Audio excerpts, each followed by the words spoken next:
Hi everyone, and welcome back to the channel. My name is Cornelius. So in this video we're going to talk about lists in Python. List is one of the most commonly used data structures in Python and also very powerful. So in other languages they call it array, but in Python it's called lists. So by the end of this video you will understand how to create lists, access elements inside lists, update them, and do other manipulations that we can do on lists. But before we start, please make sure to like the video and subscribe to the channel. This is a new channel and it helps a lot. So a list is a collection of elements or a collection of items, multiple items together in a contiguous part of memory. So you can see it as a variable that holds multiple values. Alright, let's see an example. So we can create a list, we can create an empty list. Alright, that is a list with nothing inside it. We can also create a list that holds something. Let's say a list of numbers, right? So 1, 2, 3, 4, 5, 6. So when we print this nums, now you see everything printed together. All right, a collection of items or elements. Of course, we can also create lists that contains other data types. So lists that are mixed with different data types. So let me call it mixed lists. All right, so we have a string, I'll call it hi. We have a number, we have a float, right, 3.142. Then we also have a boolean. So when you go ahead and print this now, we have mixed lists. So when I run the program, you see mixed lists. All right, so we can also access elements inside this list. So to access elements, we use something called the index. So index is how the computer used to keep track of the location of each element inside the list. So it starts from 0. The first element in the list is at index 0. The second element is at index 1, 2, 3, and so on. So to print the first element, which is hi, we can say print mixed list element at index 0. And when I run this program, you get hi. And of course, we can also print any other elements. Let's say element at index 2, which will be 3.142, as you can see here. But we can't, it's not only from the front, right? It's possible for us to go from the end, from behind. So you can say to go from the end, you use the negative sign. So we say if we do -1, all right, so you see true, it starts printing from the end. And we can also print the first element from the end. So since true is at -1, 3.142 is at -2, -3, -4. So hi is at index -4. All right, now if we try to access an index that is beyond the range of this list, we'll get an error. So let's say we want element at index 8. Of course, there is no index 8 in mixed lists. So you get list index out of range. All right, so you keep it within the range of what we have. So when we do that, you get 3. Okay. So we can also perform what you call slicing. All right, so slicing enables us to get a portion of a list by specifying different parts of the index. We can specify a starting index, the ending index, and you can even jump steps. Okay, so let's create another list that I can use for that example. I'll call it a list of fruits. It should be equal to apple. All right, apple, and what other fruits? Banana, and let me say cherry. We can also have orange. Let's add one more. So I'll say mango. Right, so of course we can print this out as usual. We do fruits. When I print it out, you get the entire thing printed out together. But slicing, of course, allows us to go into this list and print out certain parts. All right, so I'll do print fruits at index, starting from index 1. So we omit index 0, right, which is the element apple. So let me show you the syntax of slicing. All right, so for slicing, you have the start you have the end, and you have the step. So you can jump every 2 or 3 places to print the next thing. So in this case, we just want to specify the starting and the ending. So we want to start from banana, cherry. We want to print out banana, cherry, and orange. All right. So even though orange is at index 3, we'll stop at mango because the ending index must be, we need to offset it by 1. All right. So I'll put 4 here and not 3. So when I run the program now, you get banana, cherry, and orange. Okay. So we can also print the first 2 elements alone. So I'll do that and say print fruits. All right, I want to print only the first 2 elements. So I'd not specify the starting index, only the end. All right, so it prints the first 2, which is apple and banana. All right, so we can also print out the last 2.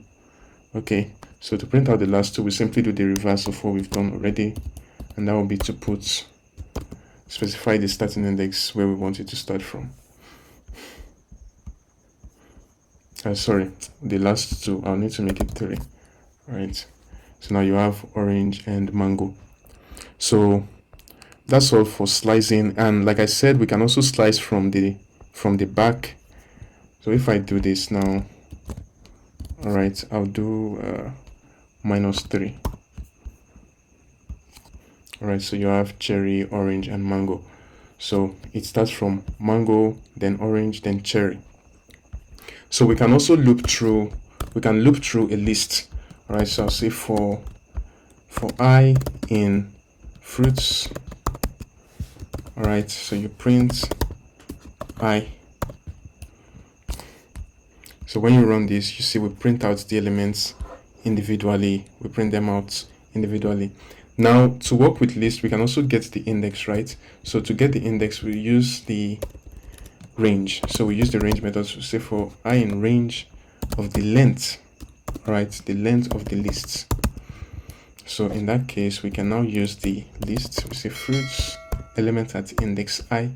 So it's going to start from 0 and print everything out. So, but to make use of the list is quite simple. We can now do like this and say,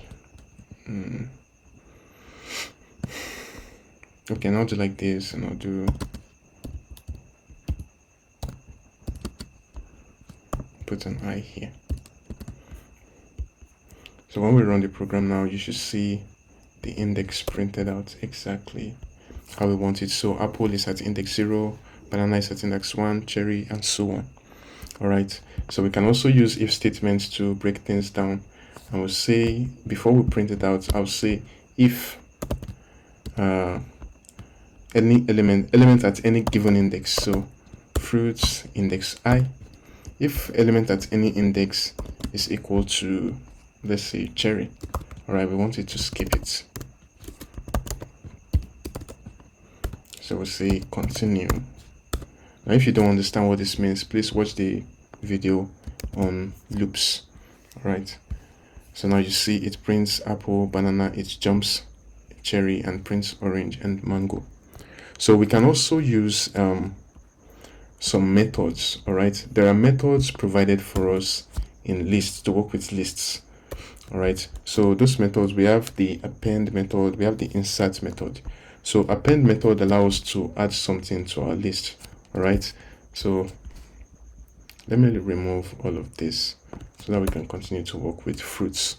So we can add more elements to this using the append method. So I'll say fruits dot append. So what do we want to append? We want to append watermelon. All right. So append puts the element, the new element, at the end of the array.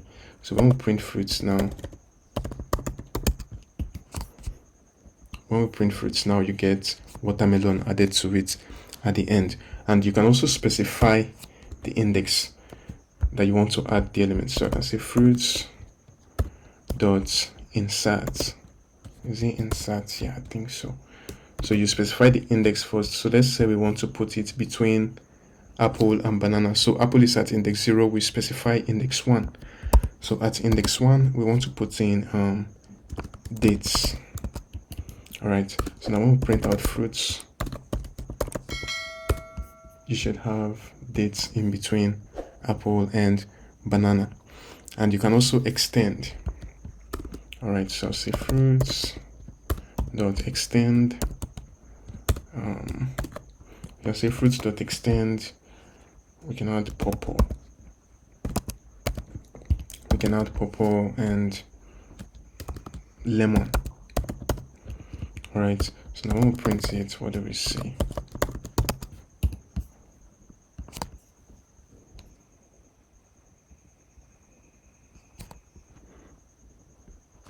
Extend takes exactly one argument. Oh, sorry, I should put it inside the list. All right, it extends the existing list by another list, so we need to put both inside the list. So now you see it has extended it with purple and lemon. So we can also use, there are also methods we have to remove items from the list. All right, so we have the remove. So I can do fruits dot remove. So we can remove orange from the list. All right, so with the remove, you specify the elements you want to remove. So orange, yeah, we want to remove orange. So now we'll print fruits. We should see orange removed. Orange is no longer available in the list. And which, by the way, there is something I should show you about how to add elements into the list. All right, so we can add elements into a list using the index. Okay, so I can say fruits at index 0.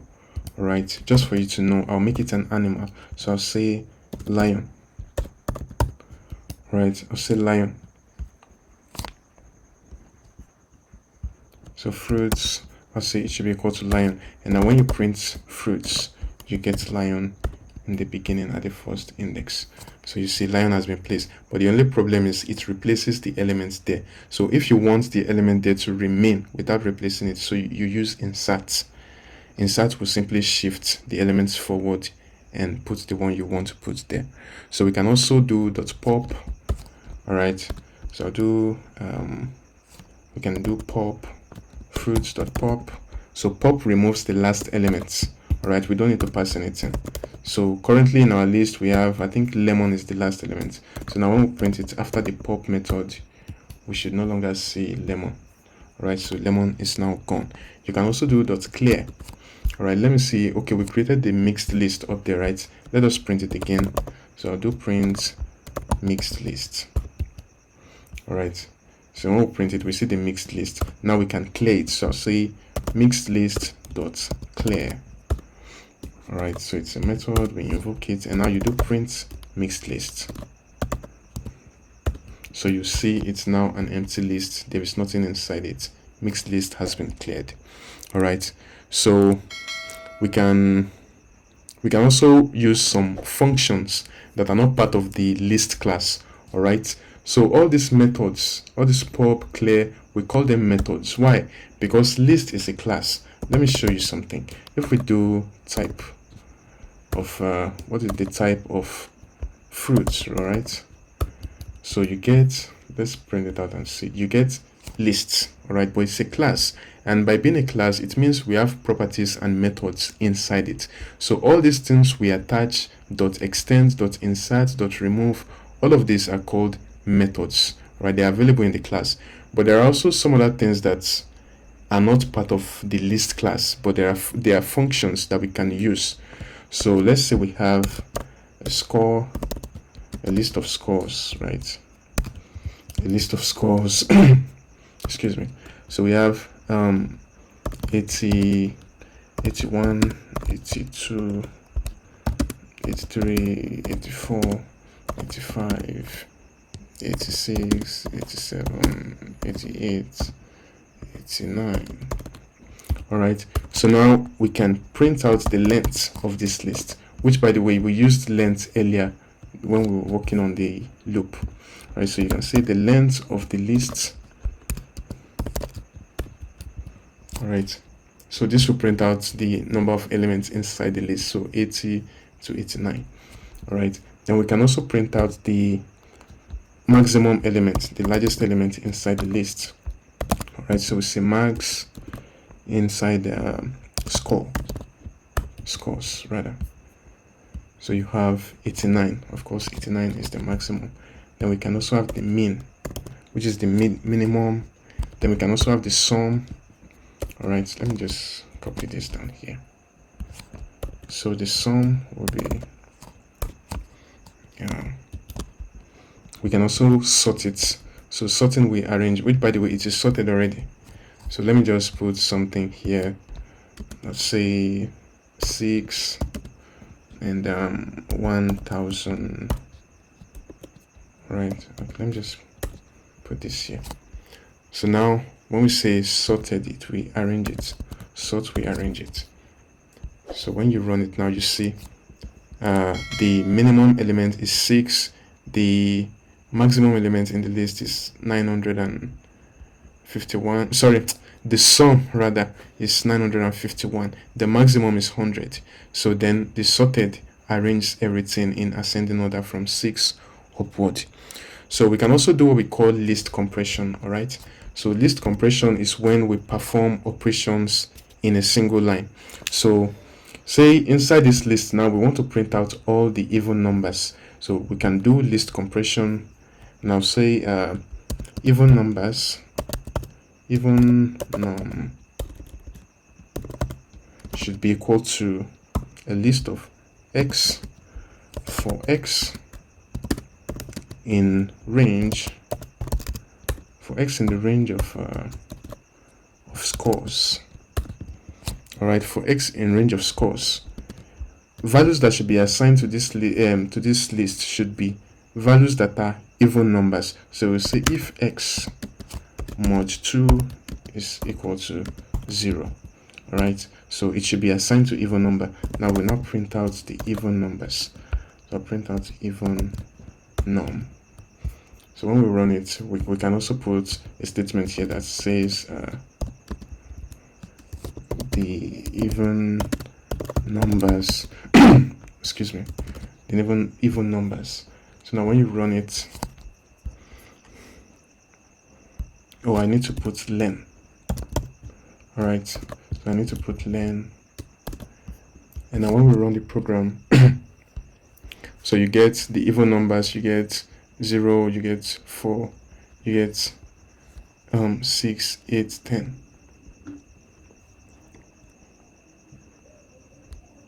So it prints out the index.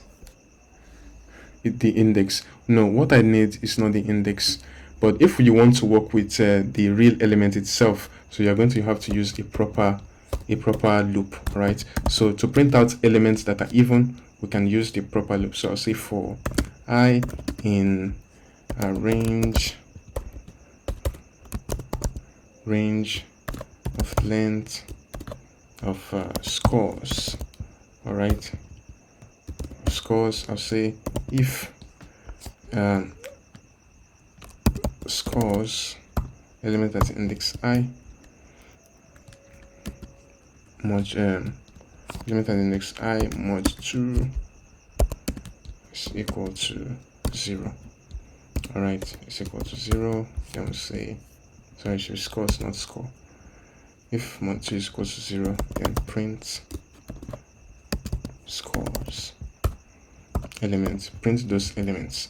So now when we run it, you get all the elements in the list that are even. So we can make sure we can print it in a single line. So I'll say end should be this.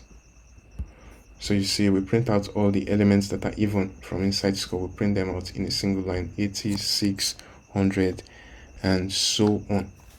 All right, so that's all for this video. Please, if you enjoyed this video, please make sure to like and subscribe to the channel for more tutorials on Python. And in the next video, I'm going to talk about tuples. Thanks for watching, and I'll see you in the next one.